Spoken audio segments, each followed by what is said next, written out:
Oui, merci Monsieur le Président. Je vais aller assez vite puisqu'on a effectivement, vous l'avez vu les uns les autres, dans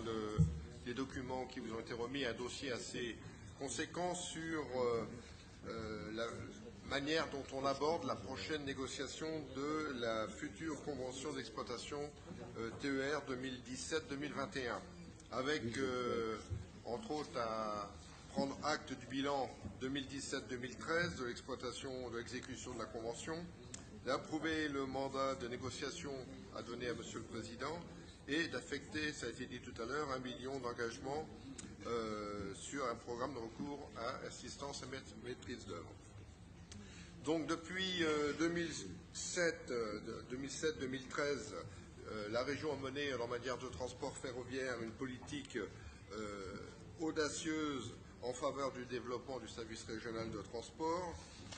voyageurs entre autres, et avec des financements qui ont été à chaque fois conséquents et importants. Et elle s'est centrée, cette politique, sur 3 axes. C'est l'amélioration de la desserte ferroviaire sur le territoire avec une offre croissante et cadencée, une gamme tarifaire simplifiée et attractive, et du matériel roulant rénové et homogénéisé. Malgré ces investissements importants, plus de 260 000 € dans du matériel et une convention que chacun connaît, pas 260 000, c'est 260 millions d'euros d'investissement sur le matériel et 140 millions d'euros chaque année dans le fonctionnement et la garantie du service. Malgré cela, l'exploitation du service TER par la SNCF n'a pas donné les résultats escomptés. Une exécution qui reste insuffisante de l'offre TER et qui s'est dégradée dans la période,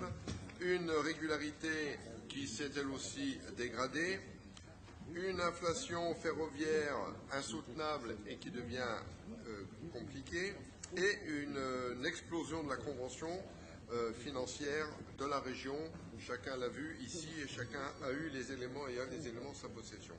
Ce bilan montre la nécessité pour la région de négocier la future convention 2017-2021 en se fondant sur le principe d'une délégation de service public, c'est-à-dire que la région doit se donner, à notre avis, les moyens de reprendre la main sur un service qui est de sa propre compétence, puisque depuis 2002, la première convention était une convention un peu, si je peux dire entre guillemets, imposée par la SNCF. La deuxième, même s'il y a eu quelques négociations, c'est encore la main de la SNCF qui prédominait. Et cette fois-ci, nous voulons faire autre chose, c'est nous prendre la main sur le service que nous voulons et la manière dont il va être assuré. Nous voulons être maîtres de ce que nous voulons faire. La région, et cela avec 4 objectifs, c'est stabiliser la convention financière sur la durée, donc travailler dans ce sens-là, une convention qui soit plus courte, une contribution financière forfaitisée et une transparence financière assurée. Ensuite, la région cherche et veut s'assurer sur une qualité de service, c'est-à-dire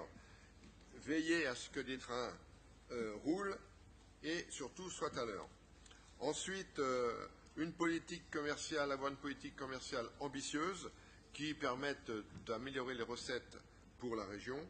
Et enfin, anticiper, se donner les moyens d'une anticipation sur le parc matériel ferroviaire roulant, autrement dit, se donner les moyens d'une programmation des investissements. D'où la nécessité de mettre en place plusieurs délégations de services publics qui nous permettent effectivement, sur ces principes-là, de travailler à une maîtrise du service, du fonctionnement, du coût de ce service. Alors, la méthode utilisée, c'est une méthode de négociation qui sera fondée sur celle du principe de délégation de service, je viens de le dire.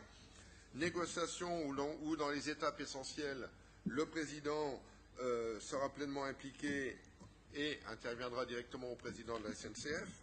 où la commission transport sera régulièrement informée de l'avancée des négociations et de la construction du dossier, où la région, ce que la région veut faire, c'est se donner, c'est préparer, élaborer un cahier des charges qui formera la base de la négociation. Et justement, ce cahier des charges, il doit être maîtrisé par la région si on ne veut pas que la région subisse une nouvelle fois ce qu'a fait la SNCF depuis 2002. Et la région procédera dans le même temps pour s'assurer, tout au moins essayer d'avoir les meilleures garanties possibles, procédera à une contre-expertise systématique des propositions faites par la SNCF par des cabinets indépendants, de manière à ce qu'on ait une vue la plus claire et la plus saine de la situation. Je dois juste préciser, c'est que cette démarche a été présentée il y a 15 jours maintenant, ou 10 jours, à l'ensemble des organisations de transport, autres que nous, bien sûr, sur la région Bourgogne, et a été validée par l'ensemble des organisations de transport qui vont être associées dans la démarche, puisqu'il nous faut retravailler, redéfinir dans ce qui va être soumis à l'AMO, une desserte ferroviaire sur l'ensemble du territoire bourguignon. Voilà, l'objectif est de faire en sorte, effectivement, que la région reprenne la main, que la région maîtrise ce service et maîtrise ses investissements et non pas subisse, parce qu'on voit bien que les moyens mis en œuvre, il nous faut passer d'une politique de moyens, les moyens la région les a mis ces dernières années, et passer maintenant à une politique de résultats. Donc il nous faut nous donner les moyens de maîtriser et d'imposer des résultats, entre autres à la SNCF, avec qui nous comptons pouvoir continuer de travailler. Merci.